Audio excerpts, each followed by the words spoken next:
master class in public speaking. Here are 3 very effective public speaking techniques that Obama uses consistently across most of his speeches.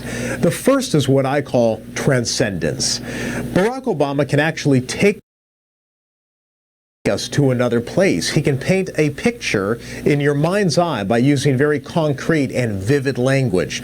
It's the same reason why I like Bruce Springsteen lyrics. You can see a barefoot girl sitting on the hood of a Dodge drinking a warm beer in a soft summer rain. There are adjectives. It's vivid, it's descriptive, it's tangible. A great speech, great music lyrics, they're transcendent.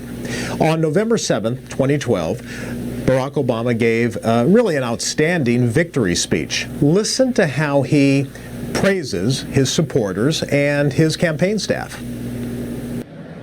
You'll hear the determination in the voice of a young field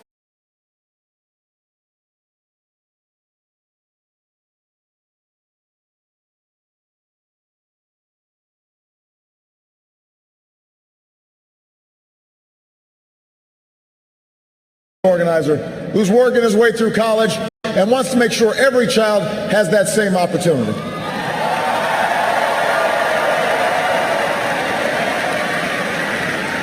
You'll hear the pride in the voice of a volunteer who's going door to door because her brother was finally hired when the local auto plant added another shift.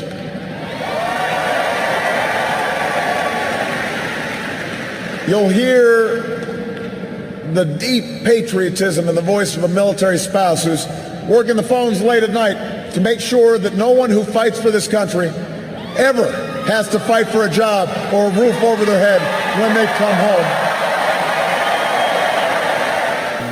The quote you just heard brings me to the second technique, repetition. It's a way of structuring sentences to give them more impact. Speechwriters technically call it anaphora. I call it repetition, because that's what you're doing. You're repeating the same words or phrases at the beginning of successive sentences. Think of Martin Luther King, I have a dream speech. I have a dream that someday, I have a dream, I have a dream. Barack Obama does something very similar, and it's very effective. Remember, Obama rose to prominence in 2004 when he gave an electrifying speech before the Democratic National Convention. There, Obama used repetition repeatedly. Listen. I believe that we can give our middle class relief and provide working families with a road to opportunity. I believe we can provide jobs to the jobless, homes to the homeless, and reclaim young people in cities across America from violence and despair. I believe that we have a righteous wind at our backs, and that as we stand on the crossroads of history, we can make the right choices and meet the challenges that face us. And finally, the third technique, use gestures and your vocal delivery to add impact to the narrative.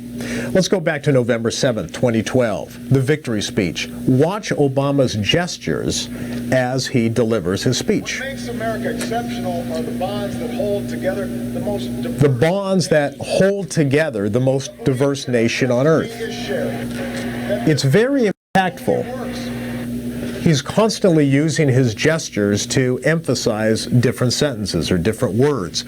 Sometimes when he talks about being inclusive, he will spread his arms apart with his palms up. Also, vocal delivery. He pauses. Nothing is as dramatic as a well-placed pause. That's what politics can be. That's why elections matter. It's not small, it's big. It's important. Democracy in a nation of 300... He also speeds up his vocal delivery.